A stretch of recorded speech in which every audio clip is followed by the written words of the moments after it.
Ce soir, le scénario est très olympique lyonnesque finalement parce que vous dominez en quelque sorte en première période et puis on ne vous voit plus tellement exister en deuxième. Qu'est-ce qui s'est passé? On fait une mauvaise entame où ils en profitent de marquer sur un coup de pied arrêté. C'est ce qui fait notre défaut cette saison, c'est de mal rentrer en deuxième mi-temps et on paye encore cette fois-ci. Donc pour nous, je pense que c'est 2 points de perdus, même s'il ne faut pas enlever le mérite à Reims qui a bien joué aujourd'hui. Donc on ne peut que s'en vouloir à nous-mêmes et c'est à nous de concentrer pour une autre compétition jeudi. C'est la déception qui prend le dessus. J'ai vu Corentin Tolisso par exemple rester abasourdi, Malik Fofana aussi. Ouais, il y a beaucoup de déceptions parce qu'on avait à cœur de gagner aujourd'hui. On a bien travaillé pendant la trêve, tout était clair pour nous. Maintenant, c'est nous sur le terrain, on a manqué le coche. Donc c'est à nous de mieux réagir et d'être plus concentrés pendant 90 minutes. Toi, personnellement, je t'ai vu t'agacer plusieurs fois. Je t'ai vu beaucoup discuter avec Cherki, beaucoup discuter avec le milieu de terrain. On se dit que c'est ton rôle de capitaine, mais est-ce qu'il y a des choses qui t'ont dérangé particulièrement? À chaque match, il y a des choses qui me dérangent parce que j'ai envie que tout soit mieux, que ce soit de mon côté, mais c'est surtout pour aider les partenaires. C'est un peu ce que me demande le coach sur le terrain, de faire le relais. Donc j'essaie de faire mon mieux et d'aider l'équipe. Merci beaucoup Alexandre. Et l'homme du match lyonnais nous a rejoint, Ryan Cherki, mais c'est un MVP un petit peu déçu. Hein. Regardez déjà sa tête, on le voit, et on comprend. Qu'est-ce qui s'est passé, Ryan? Au final, vous les perdez, ces 2 points, vous repartez avec un seul point. Je sens le soupir là. Ouais, déjà bonsoir. Non, c'est clair qu'on est très déçus des 2 points qu'on vient de perdre ce soir. Franchement, je pense qu'il va falloir qu'on travaille sur les entames de deuxième période. On a un réel problème. C'est quelque chose qu'on sait, qu'on connaît. C'est quelque chose à laquelle on discute dans les vestiaires à la mi-temps.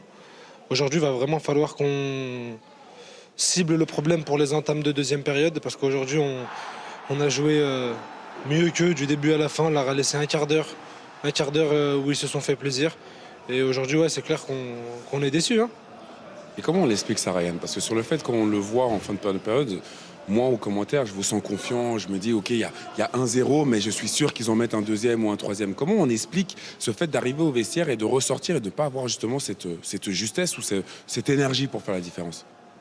La vérité, même nous, on ne sait pas. C'est quelque chose à laquelle on discute vraiment quand on est dans le vestiaire. C'est-à-dire, les gars, on sait qu'on fait souvent des entames de deuxième période bizarres. Là, on fait attention aujourd'hui. On se dit ça à tous les matchs et ça, je sais pas, ça marche pas. Mais aujourd'hui, on va retenir que le positif parce que la première mi-temps, c'est digne d'une très grande équipe. Aujourd'hui, c'est la première mi-temps la meilleure depuis des années.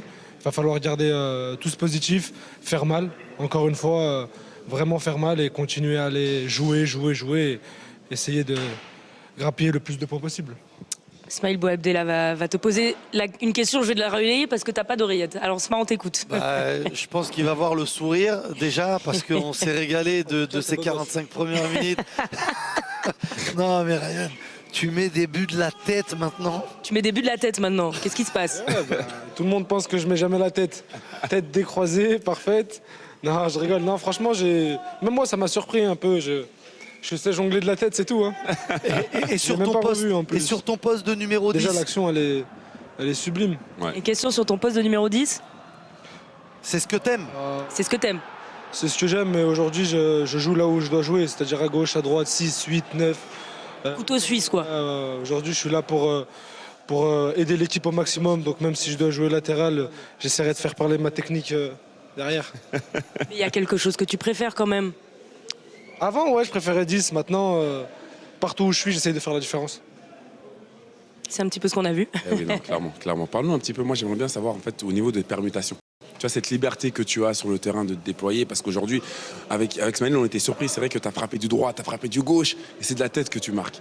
Mais au final, tu as vraiment un impact sur le jeu lyonnais qui est indétrônable. Tu es si important et tu es en pleine confiance en ce moment. Ouais, c'est vrai qu'en ce moment, ça marche bien. Je travaille énormément pour que ça continue. On sait que dans le football, la chose la plus importante, c'est d'être régulier et décisif. Même si c'est pas mon football, moi, être décisif, je m'en fous. Je suis là pour faire kiffer mes coéquipiers, je suis là pour faire kiffer les partenaires. Après, c'est clair que sur les permutations, c'est quelque chose que j'apprécie énormément parce que j'ai la capacité à sentir les bonnes zones, à même quand je suis dos au jeu, savoir où se trouvent mes partenaires. Donc oui, aujourd'hui, j'essaie d'aller dans les zones où je peux aider le plus mes coéquipiers pour mettre en danger les adversaires. Continue à faire kiffer ceux qui regardent et ceux qui commentent. Hein. Continuez à faire kiffer ceux qui regardent et ceux qui commentent. Merci beaucoup. Merci Ryan. C'est drôle de voir et d'entendre, il y a cette fraîcheur et il le dit, il faut que je sois décisif, il faut que je fasse des passes D, il faut que je marque des buts. Mais son jeu, c'est ça aussi et c'est ce qu'on aime quand on regarde le foot. Là, on va pas parler de supporters de telle ou telle équipe, mais quand on regarde un match de foot sans qu'on ait son équipe sur le terrain, on veut vivre ça, on veut ces émotions-là, on veut cette qualité-là. Si en plus il a l'efficacité, oui, comme ça tout le monde sera content et on pourra parler des stats, des chiffres et de tout ça. Mais au moins, il y a ce jeu-là et cette qualité-là. C'est pour ça qu'on regarde le foot. Ouais, je rejoins totalement Smaël. C'est vrai qu'aujourd'hui, on perd un petit peu ces joueurs, hein, ces génies, ces créatifs, ces joueurs de créativité parce que le football est devenu tellement bridé avec une idée de jeu qui est...